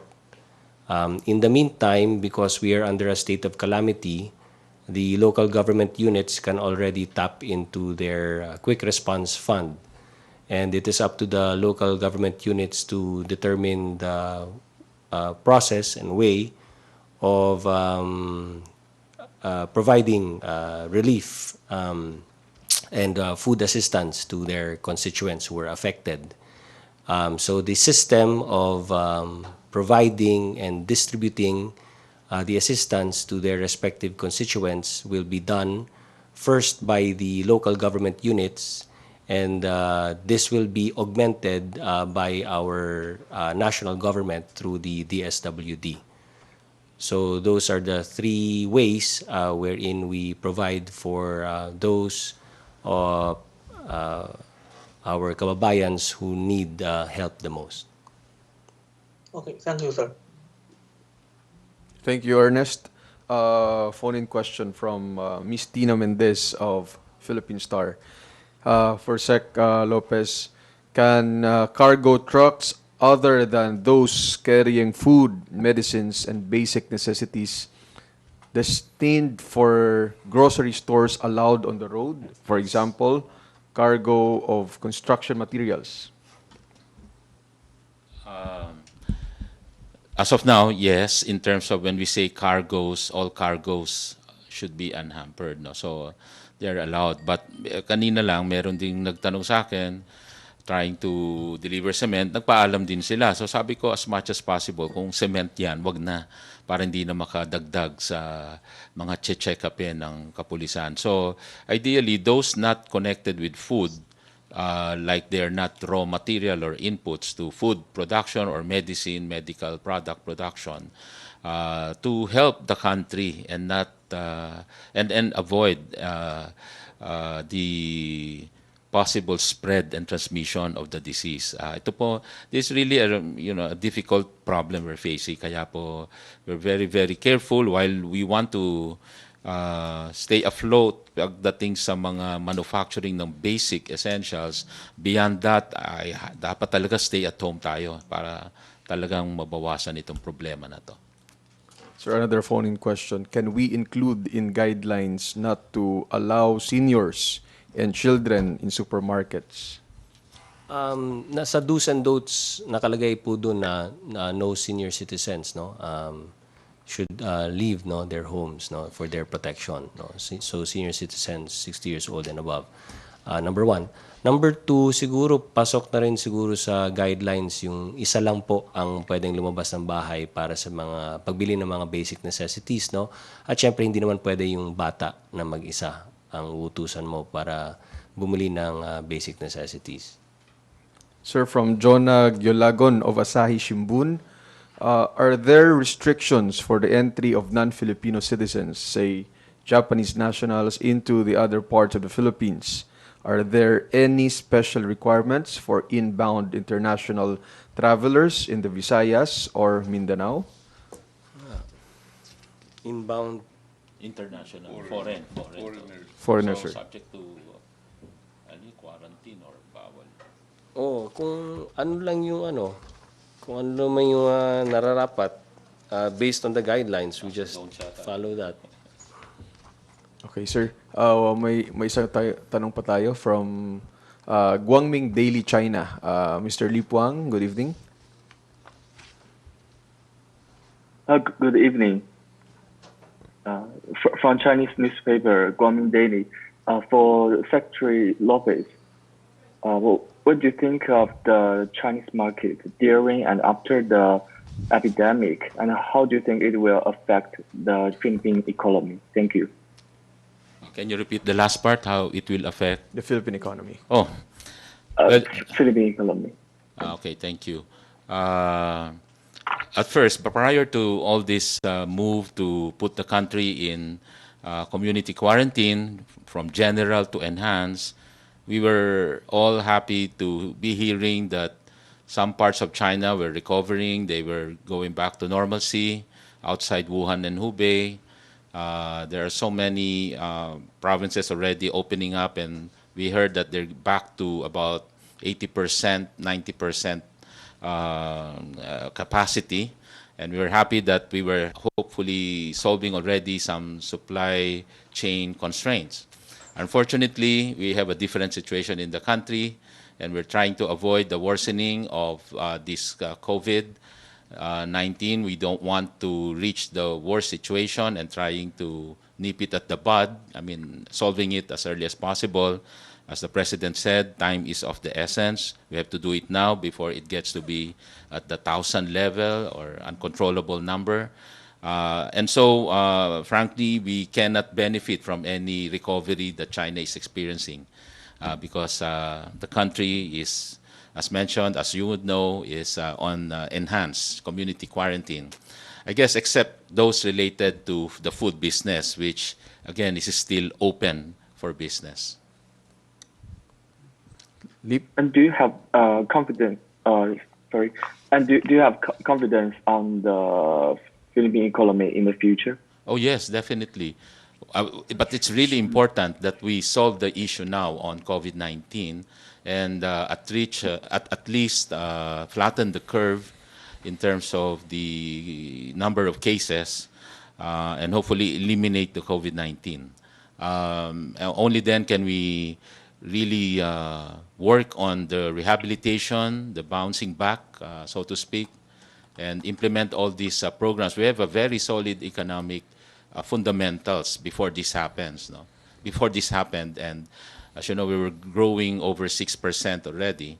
And initially, we were computing that, or NEDA has the computation that the impact would be about 1 percentage point, but now things are different. We will have to make another computation because of the enhanced community quarantine. So it's a different situation now. Now health is of greater concern now. Thank you, Lip. Thank you. Thank you.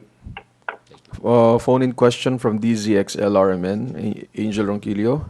Paano raw po ba kung mapapasok na o mag-expire na ng rehistro ng sasakyan, di po ba yun huhulihin o wala po bang penalty? Kasi may ilang exempted po sa ECQ ang gumagamit ng sari-sarili nilang sasakyan. Siguro, I think that's the least of our concerns now. I think Pero mapakiusapan ng right now, yeah. Later. Ano naman yan eh. We'll make the adjustments. Those are things na right now pwede naman natin. Yung buhay muna. Ito muna. Yung buhay muna ng bawat Pilipino. Yun muna yung focus natin. Questions are from CNN Philippines. What measures are in place para hindi tayo malusutan ng contrabands like drugs, considering na random checking na lang ang gagawin? Is there a... Nakita niyo naman sa kalsada natin, no? Even if it's random checking, makita mo yung presence ng police. Very effective, no? Pati kami, no? We go through those. Kahit sabihin mo random checking, I think it's more effective pa nga eh. Noon walang ni random checking, di ba? Sa land. At merong mga specific inspection ng mga PNP, PIDEA sa iba-ibang lugar. So I'm sure yun ay tuloy-tuloy pa rin at lalo na sa customs and other agencies. Alam nyo, pag panahon ng election, nagkakaroon din ng random checkpoints at marami ring nahuhuling nagva-violate ng gun ban pag election. Diba? So I think it's the same setup right now, no? Yung kung ano yung practice nila pag nag-random check-up during election period, I think that's also what they're doing now. And well, wag silang magkamali. Papasok kayo ng kontrabando, mahuhuli ka talaga. Follow-up question, sir. Is there a system like setting up lanes exclusive for cargos? Nasagot na ni Sectar, but bago gusto niya ulitin?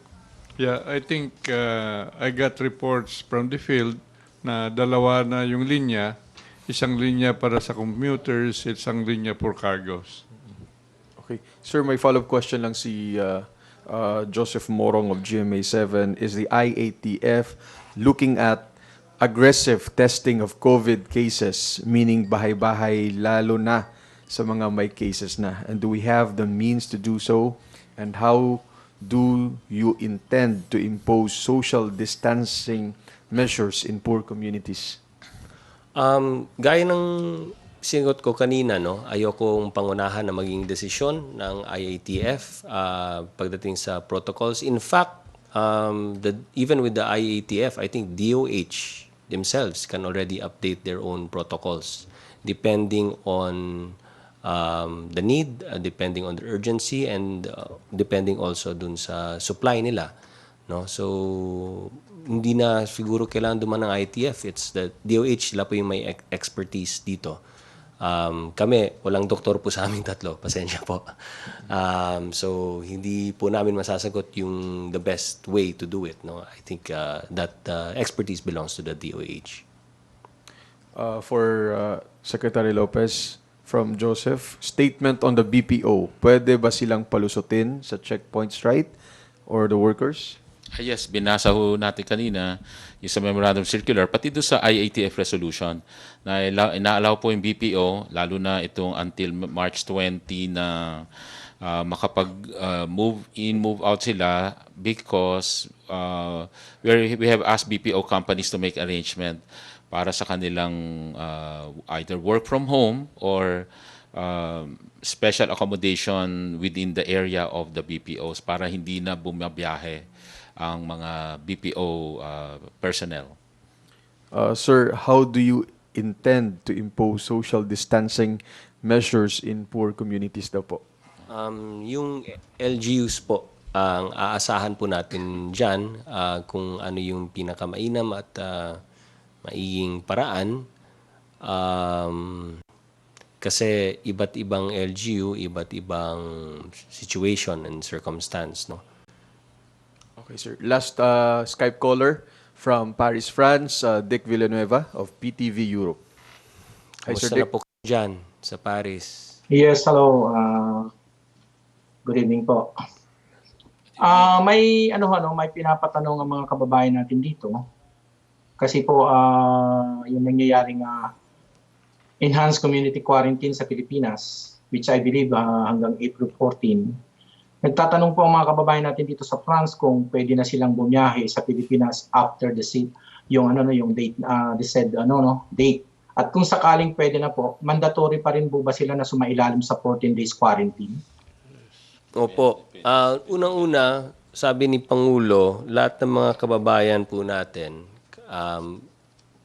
open po sa inyong umuwi, no, dito sa Pilipinas. Pero kailangan po natin pagbalik po niyo dito, home quarantine po. And we'll strictly enforce yung home quarantine.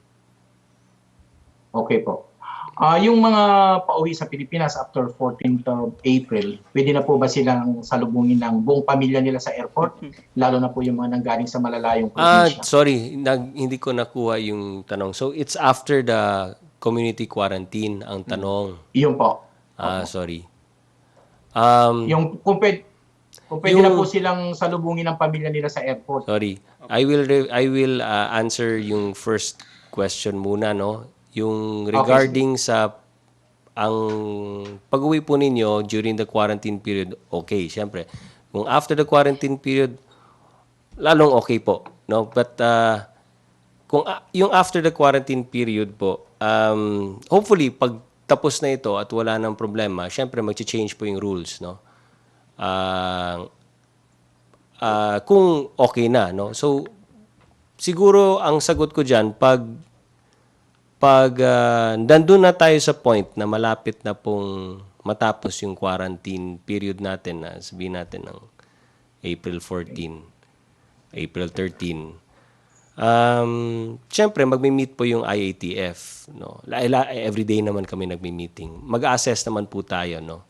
And during that assessment, sasabihin po namin, ibabalitan na lang po siguro namin sa lahat, no, kung ano yung mga nagbago na mga protocols po natin. So, hindi ko po talagang masasagot yung katanungan kasi wala pa po tayo dun sa point na yun. Kasi day-to-day po yung assessment na ginagawa po natin. Kaya abangan na lang po natin ang day-to-day assessment po na ginagawa ng IATF at kaya nga kahit na medyo midnight na po ngayon ay nagbibigay po kami ng mga updates sa ating mga kababayan kahit late na po. At alam kong puyat kayo. Pero ginagawa po namin ito para malaman po ng ating mga kababayan kung ano yung pinaka-latest na mga hakbang or mga guidelines or mga alituntunin or mga iba pang mga rules na gusto po nating iparating sa ating mga kababayan, no? Thank you. Okay. Mayroon pong isa pang tanong, kasi meron ditong associations, mga organizations, na sila po yung mga tumutulong sa mga pamilya ng mga mga nasawi rito, yung mga natural death na ibinabalik sa Pilipinas. Yung daw pong sabi nila nasawi sa COVID-19 or natural death na OFW. Tapos ongoing pa yung enhanced community quarantine sa Pilipinas. Papayagan ba na maiuwi sa bansa natin yung mga labi?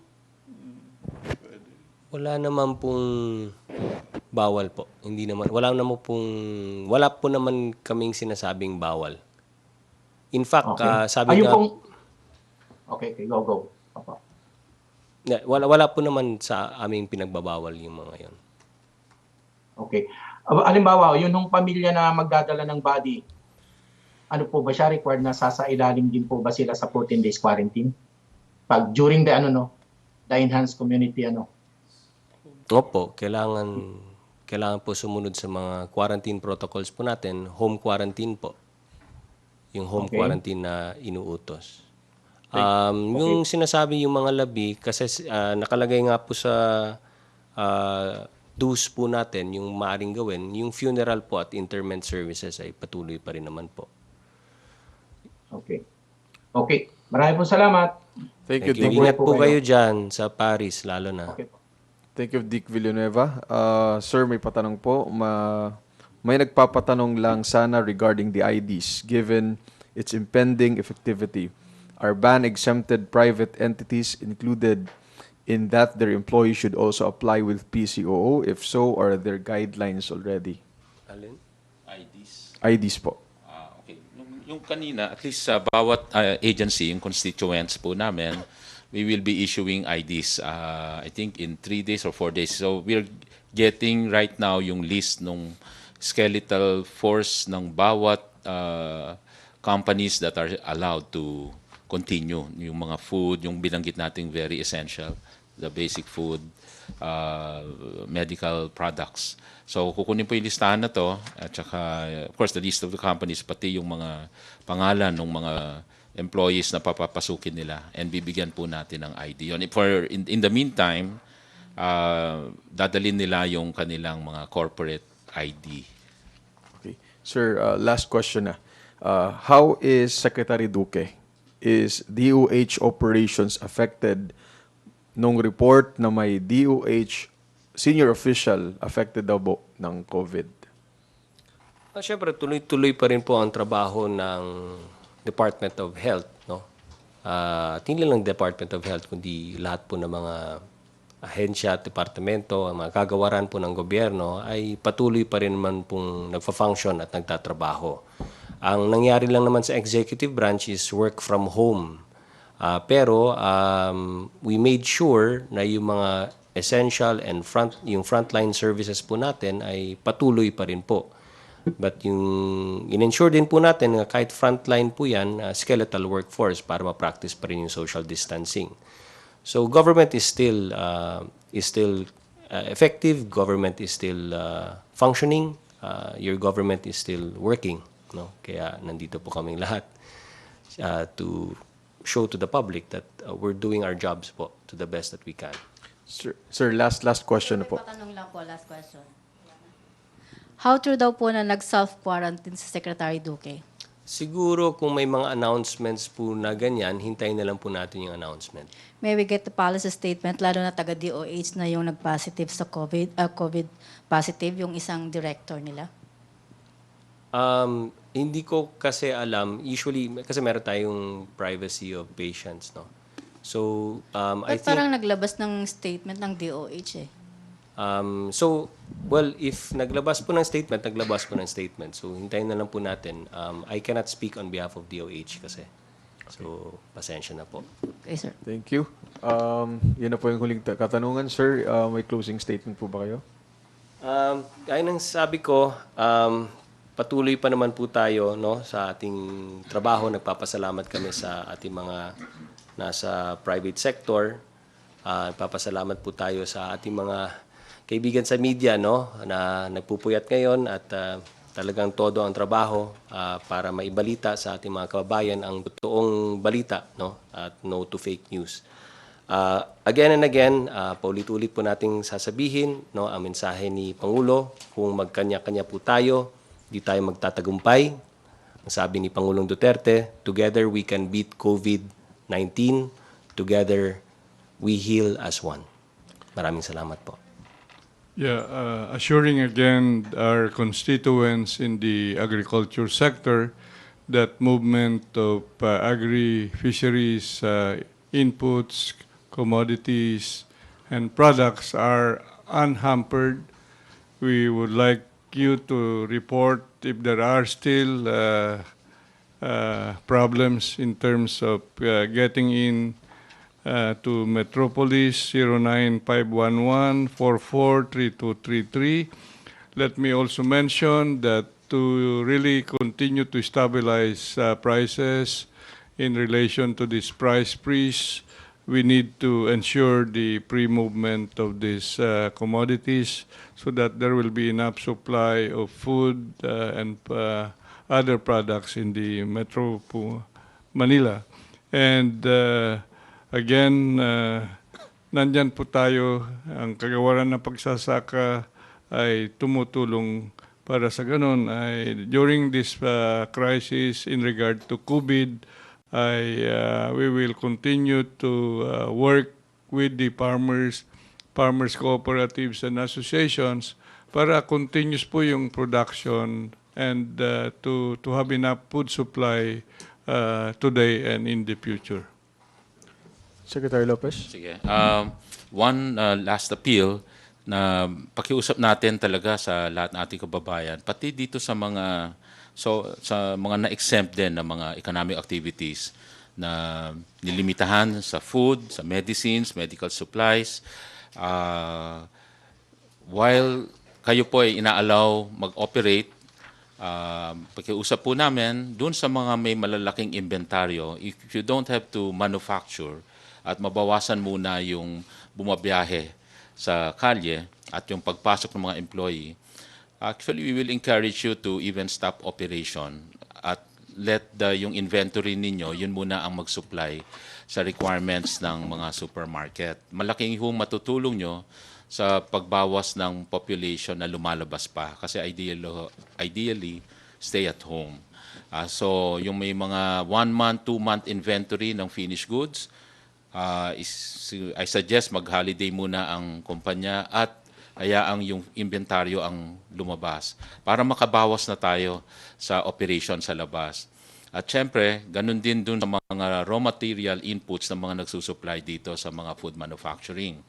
At dun naman sa walang connection at all in these basic products, food, medicine, again, medical products, yung appeal natin ay talagang wag na kayo munang mag-operate. Hintayin na natin, no urgency, hintayin nyo po yung 1 month para talagang wala nang lumalabas na kababayan natin. Again, para